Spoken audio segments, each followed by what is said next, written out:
Assalamualaikum warahmatullahi wabarakatuh. Saya dari kelompok 8 Eksplorasi Migas akan mempresentasikan itu tentang survei topografi. Nama saya itu Muhammad Azza Jatnika dengan NIM 190 10 10 4, kelas TPC 19.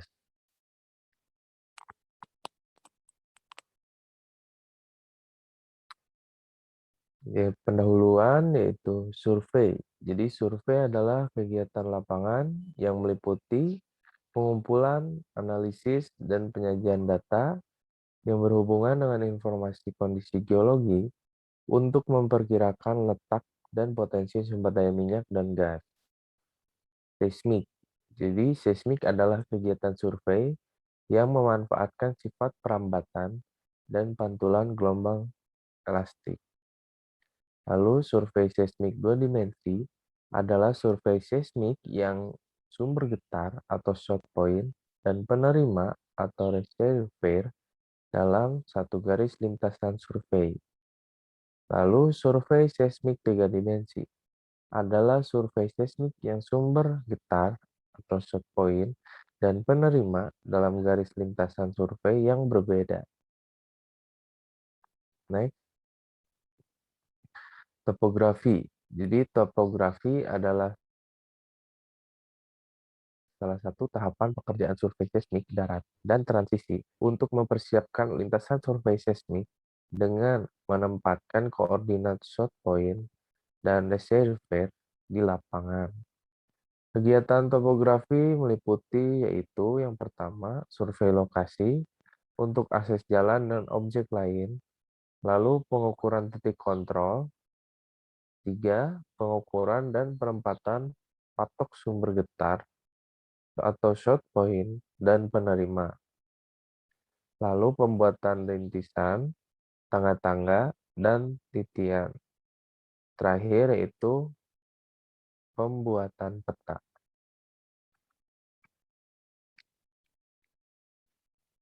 Yang A, survei lokasi untuk akses jalan dan objek lain. Tahapan awal survei, lalu informasi mengenai kondisi lapangan area survei seismik, akses jalan, dan objek lain.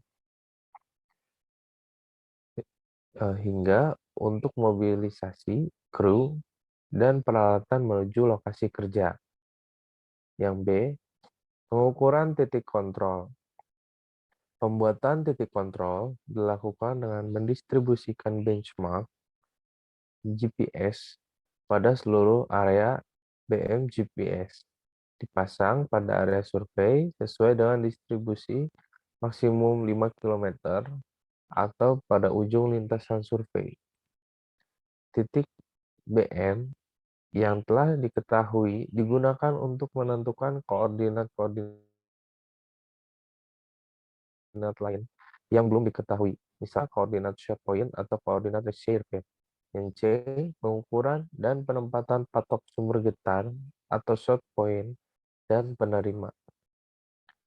Pengukuran lintasan seismik yang meliputi pengukuran SP dan TR dilakukan dengan menggunakan peralatan total station. Lalu, posisi koordinat SP dan TR sangat penting karena menyangkut kualitas data yang akan dihasilkan. Bagian topografi melakukan pengempotan atau pematokan koordinat SP dan TR teoretik yang telah didesain.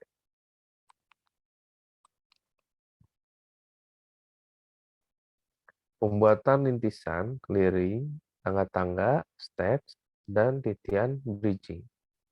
Rintisan dibuat untuk mempermudah dan memperlancar operasional kegiatan survei ketika menemukan lokasi yang tidak bisa dilewati secara irigasi, parit, sungai, atau rawa, sehingga mengefektifkan waktu dan kerja kegiatan selanjutnya. Kegiatan yang dilakukan adalah membuat rintisan jalan dengan lebar kurang lebih 2 meter. Penebangan objek rintisan diupayakan selektif pada taman dan belukar yang tidak mempunyai nilai ekonomis. Oke, ada contoh gambarnya di sini. Next, slide selanjutnya. Pembuatan peta. Hasil akhir dari pekerjaan topografi adalah peta dan daftar koordinat lintasan survei seismik. Peta dibuat setelah perhitungan koreksi dilakukan dengan baik dengan skala 1:50.000 QTQU lebih detail lagi. Lalu, koordinat dan elevasi. Koordinat adalah posisi suatu lokasi yang ditentukan dalam bidang datar X dan Y atau latitude dan longitude. Elevasi adalah ketinggian suatu lokasi yang ditentukan dengan referensi datum muka air laut. Jadi di sini ada gambar petanya ya, dengan referensi di bawah itu. Baik, slide selanjutnya. GPS adalah kependekan dari Global Positioning System. Sistem pemosisi global. Sistem untuk menentukan letak di permukaan bumi yang batuan penyelarasan sinyal satelit. GPS terdiri dari 3 segmen, yaitu segmen angkasa, segmen kontrol atau pengendali, dan segmen pengguna. Segmen angkasa terdiri dari 24 satelit yang mengirimkan sinyal global ke mikrobumi. Next. Ini ada gambar alat, yaitu gambar teodolit. Jadi teodolit adalah salah satu alat ukur tanah yang digunakan untuk menentukan tinggi tanah dengan sudut mendatar dan sudut tegak. Assalamualaikum warahmatullahi wabarakatuh. Perkenalkan, nama saya Farizal Komara, NIM 19010105 dari kelas TPC 19. Saya di sini akan mempresentasikan atau memaparkan materi eksplorasi migas tentang short hole drilling dan preloading yang diampu oleh dosen Pawarta Utomo SSI MNG.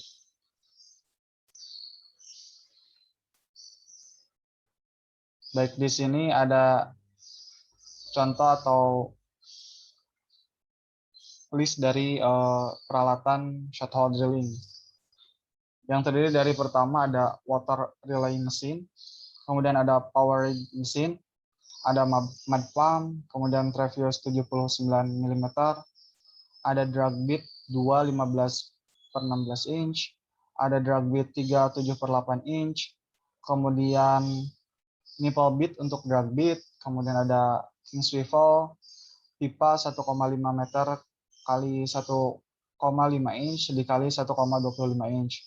Kemudian ada kunci pipa, Kelly house, dan firehouse. Baik, di sini ada operasi short hole drilling.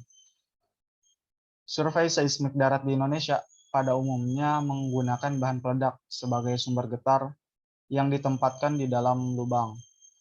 Kedalaman lubang ditentukan oleh parameter tes atau uji percobaan yang dilakukan sebelumnya. Kedalaman lubang bervariasi antara 20 sampai 30 meter dikarenakan kondisi lapisan lapuk yang cukup tebal di Indonesia. KKKS harus mendapatkan persetujuan dari Divisi Eksplorasi SKK Migas terkait desain dan jadwal tes parameter sebelum pelaksanaan kegiatan short hole drilling. Kemudian di sini ada rangkaian kegiatan short hole drilling. Yang pertama yaitu ada mobilisasi kru dan peralatan melalui lintasan atau akses terdekat yang telah dipersiapkan pada survei topografi. Kemudian selanjutnya mencari patok SP yang akan dibor. Adanya pemindahan lokasi titik tembak melebihi 2 kali jarak antar SP harus melalui simulasi perubahan parameter. Lokasi SP harus memperhatikan instalasi bahwa tanah, lokasi SP harus memperhatikan instalasi bawah tanah, yaitu pipa, infrastruktur, dan lain-lain, dan jarak amannya. Kemudian lokasi SP yang terletak di sungai atau perairan dangkal atau rawa harus memperhatikan K3L-nya. Kemudian tahap selanjutnya yaitu lakukan perangkaian mesin pemboran, pemilihan peralatan bor seperti flushing, rotary, dan kompresor. Disesuaikan dengan kondisi litologinya. Kemudian tempatkan mud pump pada lokasi yang aman dan jarak yang optimal serta disambungkan dengan selang air menuju titik SP. Kemudian tahapan selanjutnya yaitu pembuatan penampung lumpur atau mud pit pemboran yang akan digunakan menggunakan lumpur khusus untuk zat kimia tertentu untuk kondisi litologi khusus juga. Kemudian di sini ada aktivitas short hole drilling atau short hole seismic. Dapat dilihat di gambar nomor 1 di paling kiri atas. Itu ada kegiatan pemboran. Power rig diangkat untuk melakukan pemboran dangkal. Kemudian ketika dibor keluar cuttingnya atau pecahan dari batuan formasi yang ditembus, kemudian cutting tersebut akan dianalisis oleh mud logger yang ada di belakangnya yang menggunakan topi warna putih. Kemudian di sini di gambar nomor 2 di paling kanan sebelah atas, itu power rig-nya dinaiki oleh drillernya karena ada sedikit kendala dalam pemborannya. Jadi untuk memberatkan si power rig-nya, maka power rig tersebut itu dinaiki oleh driller.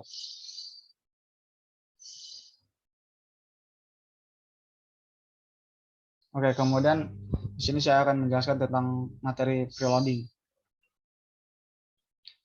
Operasi preloading yang didahului oleh pengisian bahan peledak atau preloading dilakukan segera setelah pemboran selesai, yang kemudian untuk menghindari efek pendangkalan dan runtuhan di dalam bor, di lubang bor. Pengisian sumber getar dilakukan oleh loader crew yang dipimpin oleh seorang shooter yang memiliki surat izin yang masih berlaku dari Pusdiklat, migas cepu atau instalasi lainnya. Nah, dapat dilihat di gambar itu ada kru dari preloading yang membawa bahan peledak. Kemudian kegiatan preloading. Kegiatan preloading ini didahului oleh distribusi sumber getar dari gudang bahan peledak ke setiap lokasi lubang bor dengan pengamanan sesuai prosedur yang berlaku. Ada loader crew, shooter, dan polisi. Kemudian memeriksa kedalaman lubang bor, kemudian merangkai sumber getarnya, memasukkan sumber getar ke dalam lubang bor dengan rangkaian pelengkap seperti speedy loader, loading point, anchor atau jangkar, ikatan masking tape, plastik kering, dan tali rafia. Kemudian tahap selanjutnya yaitu ujung kabel detonator diikat ke plastik kering, disimpan sesuai situasi dan kondisi lingkungan untuk keamanan. Jika proses pengisian mengalami hambatan, kedalaman atau stuck sehingga tidak mencapai target minimum yang direkomendasikan di dalam parameter tes maupun sumber getar rusak, maka dilakukan pengamanan atau sesuai prosedur yang berlaku, yang kemudian segera melakukan pemboran lubang pengganti. Yang selanjutnya yaitu tutup lubang bor yang telah diisi oleh sumber getar dan mud pit seperti kondisi sebelum dibor. Dan tahap terakhir yaitu dari kegiatan preloading ini yaitu membuat laporan harian penggunaan sumber getar sesuai dengan format yang berlaku. Nah, kemudian di sini dapat kita lihat ada gudang handak atau gudang penyimpanan dari bahan peledak tersebut. Dari gambar ini bisa kita lihat bahwa setiap gudang handak ini itu memiliki barir atau pembatas yang berguna untuk melindungi dari hambatan atau ancaman dari luar gudang. Kemudian di sini ada contoh dari rangkaian bahan peledak dan contoh desain lubang bahan peledak.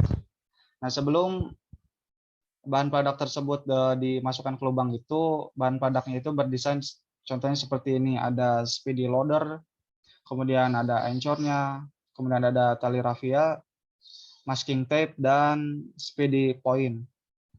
Nah, ketika bahan peledak tersebut dimasukkan ke lubang di sebelah sini, maka lubang bahan peledak tersebut dimasukkan ke sini, kemudian nanti ada jangkarnya yang terhubung dengan tali rafia dan kabel detonator yang nanti akan tersambung sampai dari o-ring sampai ke surface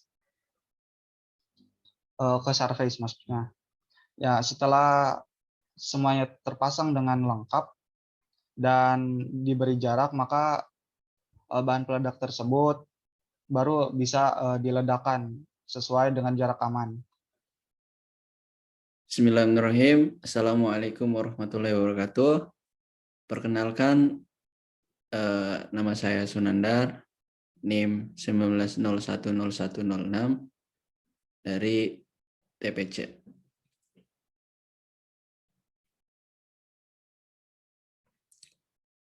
Di sini saya akan membahas yaitu tentang recording. Pendahuluannya kegiatan yang pertama itu pendahuluan. Kegiatan recording dimulai setelah kegiatan preloading. Selesai dalam beberapa lintasan seismik 2 dimensi atau luas area tertentu. Untuk area seismik 3 dimensi sampai mempunyai jumlah SP yang cukup sehingga tidak terkejar oleh kegiatan sebelumnya. Agar menghindari standby kegiatan operasi. Terus yang kedua itu recording, yaitu merekam data seismik ke dalam pita magnetik atau tape yang nantinya akan diproses oleh pusat pengolahan data atau processing center. Terus yang ketiga itu sebelum melakukan recording, kabel dibentangkan sesuai dengan posisi dan lintasannya berdasarkan dengan survei 2 dimensi.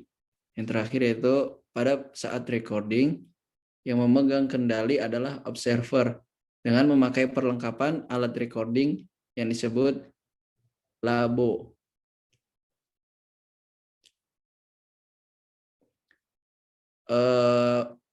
Ini peralatan recording. Ini peralatan yang digunakan dalam proses recording. Yang pertama yaitu kabel trace atau kabel penghubung antar trace. Terus yang kedua yaitu geopon, penerima getaran dari gelombang sumber yang berupa sinyal analog. Terus yang ketiga itu SU atau SW, yaitu stasiun unit pengubah sinyal analog dari trace ke dalam digital yang akan ditransfer ke labo. Terus yang terakhir itu ada power stasiun unit yang berfungsi memberikan energi pada SU 70 A per 16 volt atau ampere gitu. Nah, ini tim recordingnya itu ada 19 tim. Yang pertama itu kru bentang, yang kedua itu kru rojok, ketiga kru bangkit, keempat kru shooter, kelima kru crossing river, keenam kru crossing road, 7 kru stop noise, yang 8 itu kru baterai, dan yang terakhir itu shooter red rail. Nah, ini workshop dari labo. Ini sebagai tempat penyimpanan peralatan recording, terus juga sebagai tempat perbaikan peralatan recording, terus sebagai tempat untuk pencatatan setiap peralatan recording keluar dan masuk. Terus yang terakhir itu peralatan recording yang ready, kemudian didistribusikan ke semua kru yang berada di lapangan atau lintasan.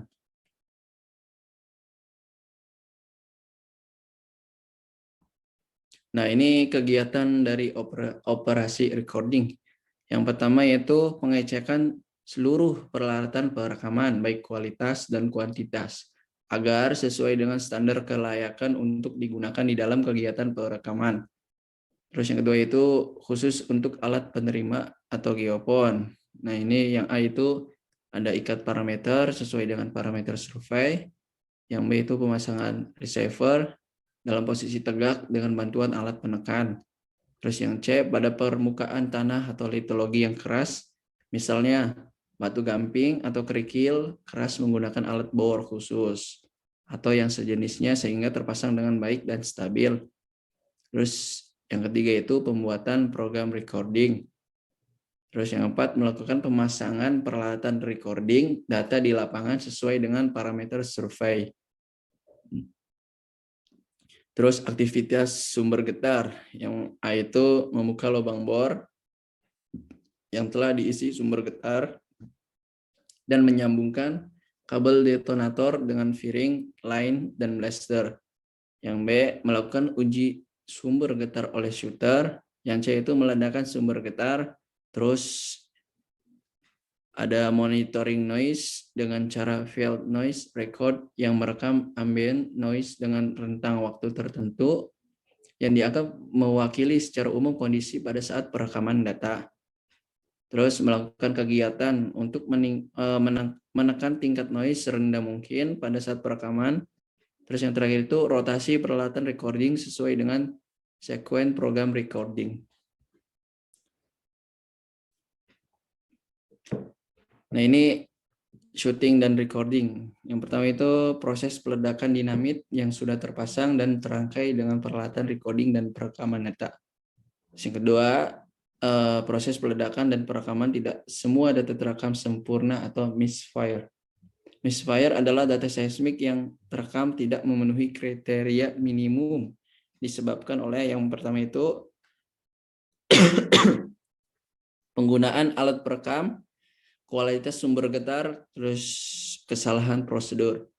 Nah ini beberapa istilah misfire. Yang pertama ada cap only, dead cap, big shot, line cut, parity error, noisy TB, terus loss hole, reverse polarity, bad or no up hole, terus dead trace, noise trace.